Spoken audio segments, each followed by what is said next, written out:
Hey guys, welcome back. We are getting closer and closer to the start of the 2021 whitetail hunting season, and because we are at the tail end of the habitat season and the food plot planting season, I thought in this week's video it would be a good idea to talk about some of the last minute things we're doing to our property to make sure that we're ready for hunting season and before we're giving our property a much needed break from human activity. And when I say we're giving the property a break, we're really just trying to let the deer have the place to themselves anywhere from 3 to 6 weeks prior to us hunting the property for the first time. The longer you can let your property sit prior to hunting it for the first time, the more relaxed and comfortable the local deer will be while using your property, making their movement more consistent and predictable. And for us, one of the last times we are on our property prior to hunting it for the first time is around Labor Day weekend, and there are a lot of things that we're trying to accomplish to get our hunting property ready for the upcoming season. So let's go through that list right now.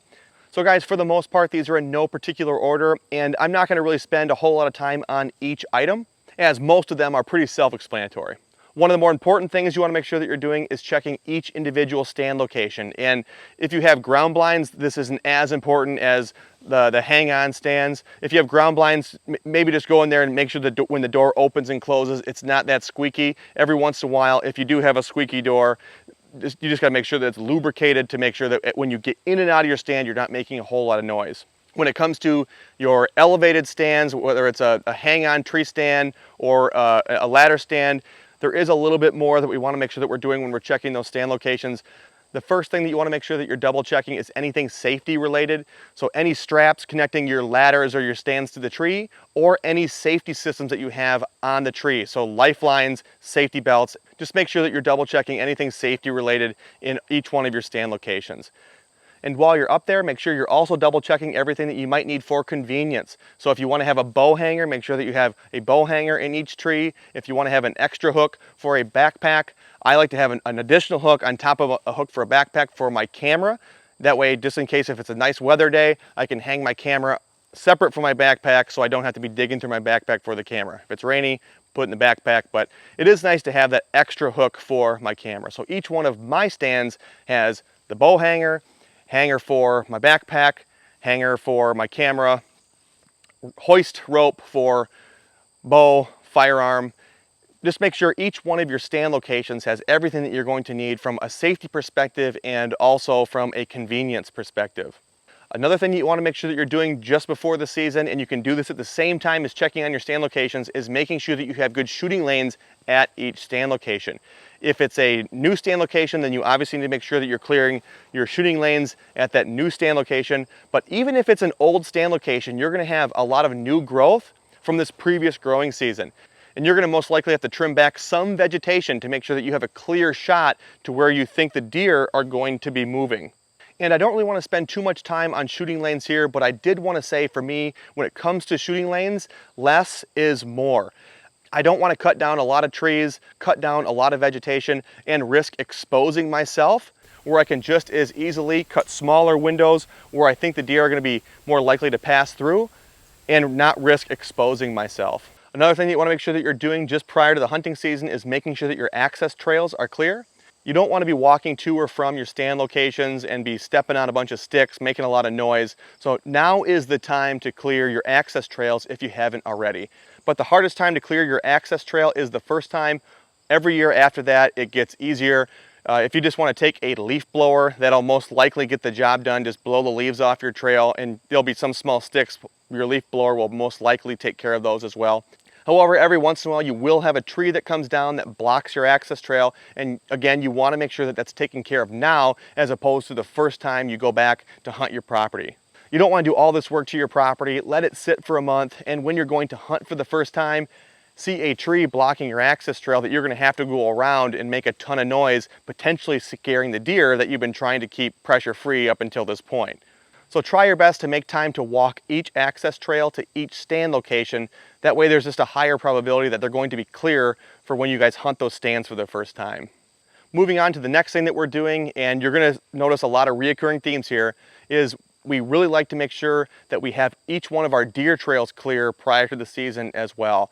depending on the last time you guys are on your property, there's probably going to be some debris or some trees down blocking some of your deer trails. And if you are on your property fairly often, there still could be some downed trees. There are quite a few thunderstorms with strong winds that move through in the late summer, and these knock down a lot of trees. You just want to make sure that you're walking your deer trails to make sure that there's no obstacles, no downed trees blocking and restricting deer movement. Take this particular stand location, for example. We have a water hole right here. There's a mock scrape on my right side, but we have a trail that leads back that way to a bedding area. And if there was a tree that had fallen down blocking this trail, that would restrict movement, and that might push the deer to a different location, or they might have to take a different route to get to this spot.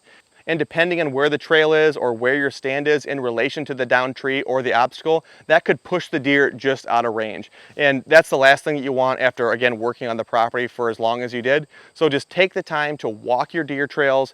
And I know it's gonna take a long time, but it's worth it to make sure that there's nothing blocking those deer trails to try to keep the deer movement on your property as consistent and predictable as it can be. Along the same lines as keeping your deer trails clear and obstacle free, we do the same thing within our bedding areas. We go into each bedding area and we rake out as many individual beds as we can. And we also want to make sure that our entrance and our exit routes to those bedding areas or the escape routes are also clear. Over time, and especially after a storm moves through, there's going to be debris that falls into your bedding areas.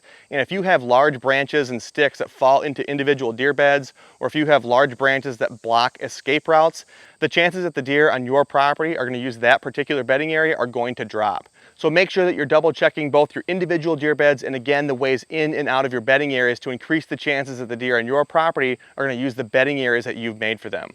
Another last minute thing you want to make sure that you're doing on your properties, for those of you guys that have water holes, is making sure that each one is topped off. Depending on how much rainfall we've gotten throughout the summer, and this year in particular we haven't gotten hardly any, your water holes could be a lot lower than they need to be going into the hunting season. And you want to make sure that you're topping those off so you don't have to come back here again during the hunting season to fill those up.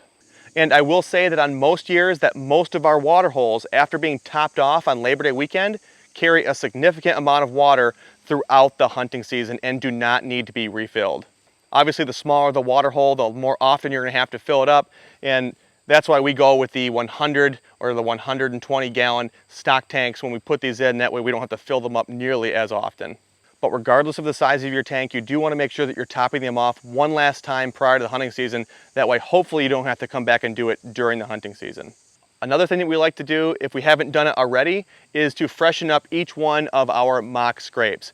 The deer have been using the scrapes in our property all year long, communicating through the licking branch, but they haven't been doing any scraping. But believe it or not, every once in a while we do get some scraping activity in September. So around Labor Day weekend, we do like to rake out each one of our scrapes to make sure that they're ready for when those bucks start moving back into the property. And one of the absolute last things that we're doing on our property prior to letting it sit is we're making sure to change the SD cards and also change the batteries in each one of our trail cameras. And hopefully this is obvious, but the reason that we're doing this is because we want both our trail cameras and our SD cards to both last until we can check them again. Depending on the type of battery that you're using, how cold it is, the size of the SD card, how much activity that particular location gets, that could fill up your card, that could drain the battery, and that's the last thing that you want to have happen when you're trying to monitor deer activity on your property. So by making sure that you have brand new batteries and a blank SD card, you're going to be giving that camera the best chance it has of sitting for X amount of weeks until you can get back there to check on it again. And when it comes to what kind of batteries that I'm putting in or the size of the SD cards, I really like to put in as big of an SD card as that particular camera can hold. I'm sure that you can see that I really like to run a lot of my cameras in video mode.